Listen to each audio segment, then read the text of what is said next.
Coucou, en tout cas, merci Lissous Nandenge Tokutain Lelo. En tout cas, bienvenue dans Coloris Club 84. Et ceux qui m'bala liboso au Boyambi Bisso, en tout cas, merci beaucoup. Et naba abonné aux anabons déjà, en tout cas, merci pour notre soutien Nabino et Zosa Bisso. Vraiment bien. Alors, Lelo Lissolé Zakaka, Ndenge Nyoko effacé, ba Kinto, na makolo, na genou, na maboko. Parce que deux fois, et tout ça, il a produit éclaircissant. Il y a un des ça là que échanger mon tout couleur en zoto. Mais ndege nini okoki ko longo lango pour et baby saka isa forme bien te ça que bat musu moye la te sous li papezate musu moye à l'accès sous ma boko na en public ezate er moko isalaka soni. Alors lelo na ebongo na 3 produits oyo pona et permettre yo o meka kusalela. Certes et koki a musu pe ko simba te po ezo dépendre na peau. Na peau musu pe koki o sala, mais il faut zala na patience. Ce qu'on a la patience dès qu'on permettre yo ou avancer. Mais si on a la patience te en tout cas on ko abandonner vite ndeka na lobaka. Alors et puis faut au sale lango comme il faut. Au lundi vraiment règlement ndenge esengi au sala pour ce que lobi au mélanger au sala boyer au zoa en tout cas il y a une solution et zo zoa maté pas na yo. Alors premier produit eza docteur Meinaye. Alors eza sérum hein eza pona maboko nde bomu na photo ko chona maboko en tout cas eza po ebongisa maboko soki oza naba kinto na maboko. Alors et ça bongo na glycérine, maï, propylène, glycol, sodium, hyaluronate, amamélis virginiane, estrate. En tout cas, ça me normalement nini et belé puis ko bakisa castor oil. Alors, pendant ça les langues zaranine, faut sokola na maboko no faiza propre comme pe mako no faiza propre. Moment des sérum oye ozo déposer kaka place oyo uza na problème ko salela na maboko nyonso était juste au place uza un problème et puis ozu au massé ko zo type no ya sérum te o kangisongo na maboko ouais? En tout cas ozo déposer kaka place uza na problème ozo massé ka place uza na problème o selango tongo pourquoi et ko permettre yo ce qui va place on a été ne ego ko permettre yo o unifier yo temps pour ça le bio bandosel on place nyonso et ko baby ça pour place na musu côté la pour ça fragile alors que place ça noir moyen était là isate voilà. Alors produit na biso ya mi balé eza bongo kenacol au pesalera bien pourquoi parce que eza na vitamine C eza na vitamine C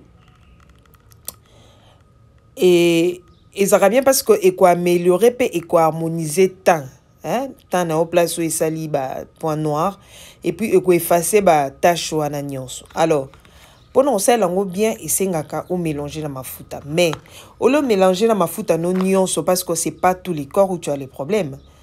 Aux huit kaka par jour aux ozwa quantité aux on a besoin pour au pakola au tie pembeni aux huit lotion non ça dépend lotion salela ka ndena l'axibino kaka aux huit lotion muki au tie pembeni au kozwa ba nombre ba gouttes pour eza tellement fort au ko chata des gouttes aux huit au mixer bien en tout cas faut mixer bien solution ezala bien pour et ça dépend des cas dans le bi ça dépend ya lotion au yozo salela. Alors ce qu'on yo mixer au bandi ko déposer kaka esika ozana problème là où il y a des taches noires ba kinto ezaka mingi na misapi ya makolo na ya maboko na ba genou na ba coude en tout cas ya maboko faut appliquer vraiment appliquer ngo otika ngo pénétrer et puis place ozo appliquer na soko pakola mafuta ko pakola na mafuta te faut mélanger ce ko mafuta nonde faut pour pakola place wana na sérum na yo. Alors il faut faire très attention. Donc na tongo na pourquoi so ki o sokola o zo mafuta pakoli na nzoto te ozuna ba partie o eza essentiel wana eza na ba tache noire o mélanger na sérum na ondo zu appliquer après o ko zo mafuta no o appliquer na nzoto normalement pour permettre yo que place wana était là on a facilité pour sinon te hôtel saka place moko ba place o eza ki na ngona problème te et uza la difficulté. Voilà. Troisième produit la biso eza bongo Floris Duo Floris 2 parce qu'il y a deux produit à l'intérieur. Toi, na lotion, tu as na sérum. Alors, oyo eza mbongo na ba ingrédients belé, tu as bongo na AHA, donc expliquer bino na description. Eza na glycolique 10% et à vitamine E, oyo ko bakisa collagène pour l'élasticité. Alors, il faut nettoyer, faut nettoyer, mais si on a un problème, coton na yo, ou bien tige coton. Aux yeux, au dindisi nanu na kati ya lotion. Nzoto fait ça propre. Au dindisi na kati ya lotion, au appliquer, ndeka bo monana, au appliquer et sika ozana ba problème. Et si ka nyonso batache za na misapi ya maboko ya makolo na bakude ya genou ya maboko otiki yango 3 minutes eleka mwa mpepe par après oyo kozwa sérum olandisi likolo ko appliquer te ndenge o appliquer mafuta. OK, olandisi kaka ndenge osalelaki na ba tige coton na olandisi excusez pour avoir Olandisi kaka na ba zone wana o eza infecté.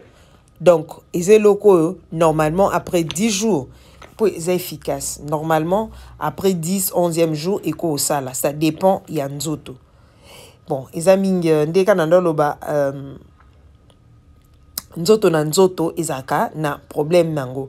Nzoto na nzoto ezaka na réaction nango. Alors yo ero salela foyeba ndinga osala ba produit ko sala ngo vite fait sinon te osala vite fait yo mondo oza na problème.